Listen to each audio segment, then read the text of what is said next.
Magandang umaga po sa lahat. Luzon, Visayas, Mindanao, tayo nagbabalik dito sa aking munting channel po, Samuel Soriano TV29, para mag-discuss ulit ng another coins. Ayan po. Magandang umaga po sa lahat ng kolektor kung saan kayong dako ng mundo po, lalong-lalo na ang aking mga subscriber po. Thank you so much po sa lahat. Ayan. Maraming salamat din po sa nanonood doon sa aking FB page po, Samuel Soriano rin po. Ayan. At maraming salamat din po sa lahat ng mga senior citizen dyan. Ayan, God bless po sa lahat ng mga senior citizen natin dyan. Yun naman po hindi nakapag-subscribe dito sa aking YouTube channel at gusto nyo ang ganito mga topic po about coins. Siniselling natin ang kanilang mga halaga kung gaano nakataas. Ayan po, hihingi lang sana ako ng pabor at malaking tulong na yan dito sa aking YouTube channel ang inyong gagawin tulad ng pagpindot ng subscribe button, like and share para ma-update po kayo sa mga latest ko pang gagawin mga video po. Ang pag-usapan po natin ngayon ay pera po ng France. Ayan. Pera po ng France. Ibablog ho natin to kung sino pong mayroong coins na ganito dyan. Ayan. Mag-comment dyan at pag-usapan natin ang presyo at mabibili ako nito mga ganitong pera ng France. Ayan. 20 centimes po ang ating pag-usapan. Equality. Paternity. Ayan. Kung tawagin. Ayan. Equality. Paternity.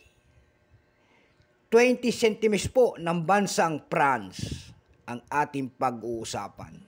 Year 1989. Bago tayo magsimula sa ating talakayang, kikilalanin mo muna natin siya. Siyempre po, issue po, France.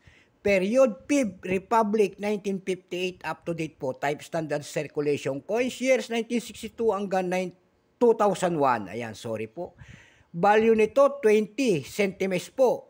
Currency, new franc, 1960 hanggang 2001. Composition po nito ay copper, aluminum, nickel. May bigat po itong 4 grams, may haba pong 23.5 mm. May kapal po naman itong 1.4 mm. Hugis po, syempre bilog. Orientation yan, coin alignment. Itinigil ang paggamit nito noong February 17, 2002. Number N-4, reference number kay F-156. Ito pong year 1989, ito po ay 27% lamang ang ginawa ng France sa barya na ito. Kung ilang piraso naman po, ito po ay 139,999,449 piraso lamang. May price na doon sa ating numista.com kung tawagin ng ating mga kolektor. Yung kanyang verify, nagkakahalaga na po ng 17 pesos. Almost uncirculated 60 at uncirculated dito ay nagkakahalaga na po ng 170. Dako naman tayo sa kanyang price. Doon sa ating ebay.com po nito, may nagbebenta na po nito ng $13.